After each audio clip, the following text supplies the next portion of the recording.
દરેક ગુજરાતીઓની પહેલી પસંદ એટલે મરચાં, પછી રાયતા મરચાં હોય કે મરચાંનો સંભારો હોય.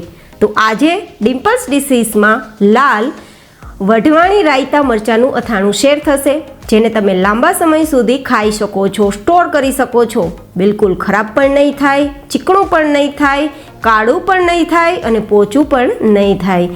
તે રીતે બનાવીશું. આથેલા મરચાં તૈયાર કરવા માટે ઘણા બધા કન્ફ્યુઝન રહેતા જ હોય છે. જેમાંનો પહેલો સવાલ રહે છે કે લાંબા સમય સુધી મરચાં કડક નથી રહેતા, થોડા સમય બાદ મરચાં પોચા થઈ જાય છે, તો શું કરવું? બીજો સવાલ, મરચાંનો કલર થોડો ડાર્ક આવી જતો હોય, કાળો થઈ જતો હોય, તો શું કરવું? ત્રીજો સવાલ, મરચાં થોડા સમય બાદ ચીકણા થઈ જતા હોય, તો શું કરવું? અને ચોથો સવાલ, મરચાંનો સ્વાદ બદલી જતો હોય, તો શું કરવું? આ ઘણા બધા સવાલો સાથે આજની રેસીપી શેર થશે. તો ટિપ્સ સાથે રેસીપી શરૂ કરીએ. તો ચલો મારી સાથે. તો જેમના માટે આપણો પહેલો જ સવાલ છે કે મરચાં પોચા થઈ જાય છે, સોફ્ટ થઈ જાય છે, કડક નથી રહેતા, તો તેના માટે શું કરવું? તો તેનો જવાબ છે કે હંમેશા મરચાંને પસંદ કરતી વખતે થોડું ધ્યાન રાખવું. મરચાં આટલા કડક હોવા જોઈએ. જો આ શાઇનિંગ તમે જોઈ શકો છો ને મરચાં ઉપરની, તે ઇન્ડિકેશન આપે છે કે મરચાં તમારા કડક છે. અને બીજા નંબરમાં મરચાંની આ દાંડી છે ને, તે બિલકુલ તાજી હોવી જોઈએ, કરમાઈ ગયેલી ના હોવી જોઈએ. તો લાંબા સમય સુધી તમારા મરચાં કડક રહેશે, પોચા નહીં થાય. અને બીજું એ કે મરચાંને જ્યારે તમે પાણીથી ધોવો છો, સાફ કરો છો, ત્યારબાદ મરચાંને એકદમ સરસ કોરા કરી લેવાના છે. મરચાં બિલકુલ ભીના ના હોવા જોઈએ, તો પણ તમારા મરચાં કડક રહેશે. આ બે વસ્તુનું ખાસ ધ્યાન રાખવાનું. તો લાંબા સમય સુધી તમારા મરચાં કડક પણ રહેશે અને તમારું અથાણું એકદમ સરસ સારું રહેશે. અને હવે આપણો બીજો સવાલ કે સમય રહેતા મરચાંનો કલર થોડો ડાર્ક થઈ જાય છે, થોડો બદલી જાય છે અને કાળાશ ઉપર આવી જાય છે.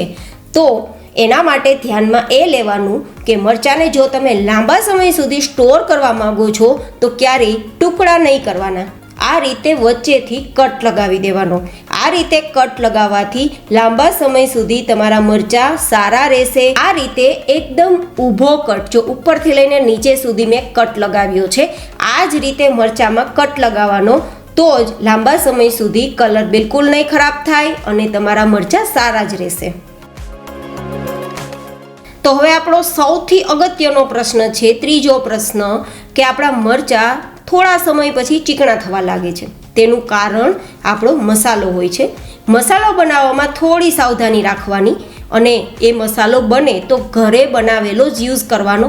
બહારના મસાલામાં ઘણીવાર વસ્તુઓ ખરાબ યુઝ થઈ ગઈ હોય અથવા લાંબા સમય સુધી બનેલી પડેલી હોય અને પછી તમે યુઝ કરો તો એ વાસી મસાલાના કારણે તમારા મરચાં ખરાબ અને ચીકણા થઈ જતા હોય છે. તો મસાલો બનાવવો અને એ પણ સાવધાની સાથે બનાવવો.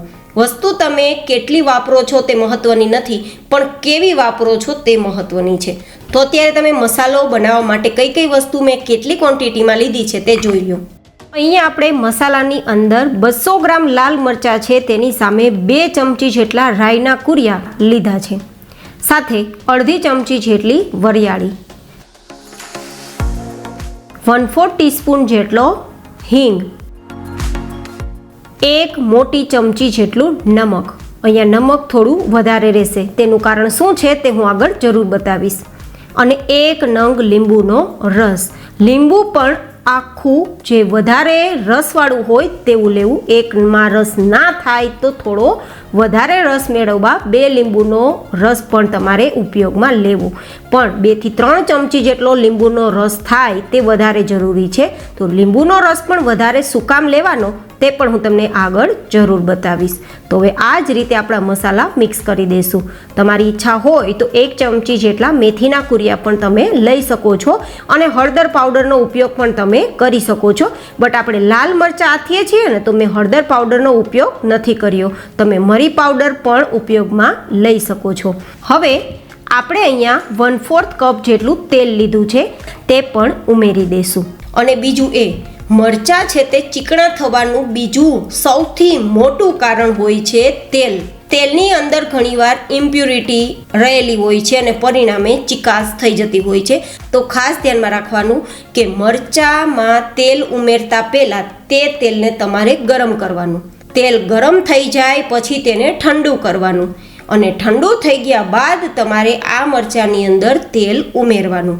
તો જ તમારા મરચાં લાંબા સમય સુધી ચીકણા નહીં થાય. આપણે જે મસાલો મિક્સ કરીને રાખ્યો છે ને તેમાં લાલ મરચાં ઉમેરી અને એકવાર ચલાવી દેશું. ચોથો પ્રશ્ન કે આપણા મરચાંનો સ્વાદ ઘણીવાર બદલી જતો હોય છે. તો તે ના બદલે તેના માટે હંમેશા મરચાંની અંદર જ્યારે તમે મસાલો તૈયાર કરતા હોય ત્યારે મીઠાનું પ્રમાણ થોડું વધારે રાખવાનું અને લીંબુનું પ્રમાણ પણ તમારે થોડું વધારે રાખવાનું. તો મીઠું અને લીંબુનું પ્રમાણ વધારે હોવાથી તેની સેલ્ફ લાઈફ વધી જશે અને પરિણામે તેનો સ્વાદ બિલકુલ બદલશે નહીં, કારણ કે લીંબુ અને મીઠું બંને પ્રિઝર્વેટિવનું જ કામ કરે છે. તો ખાસ આ બંને વસ્તુ પણ તમારે ધ્યાનમાં લેવા જેવી. તો આ રીતે આપણા મરચાં અથાઈ ગયા છે. હવે સરસ મજાનો સારો ટેસ્ટ મળે તે માટે 1 દિવસ સુધી તમારે આ મરચાંને ઢાંકીને રાખી દેવા આ જ મસાલાની અંદર.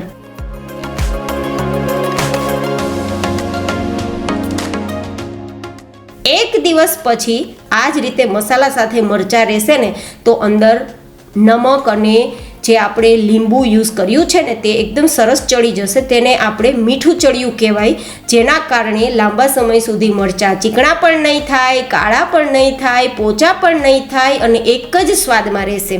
કાચની બરણીમાં જ ભરીને સ્ટોર કરવા તો લાંબા સમય સુધી સારા રહેશે.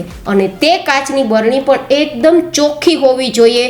અને તમે જો ફ્રીજમાં રાખશો તો 6 થી 7 મહિના કે 8 મહિના સુધી આ જ કન્ડિશનમાં તમારા મરચાં રહેશે.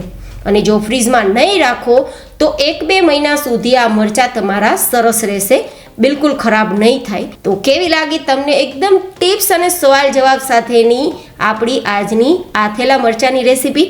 કોમેન્ટમાં ફીડબેક જરૂર શેર કરજો. ફરી મળીશું એક નવી જ હેલ્ધી એન્ડ ઇન્ટરેસ્ટિંગ રેસીપી સાથે. ત્યાં સુધી stay healthy, stay happy, take care.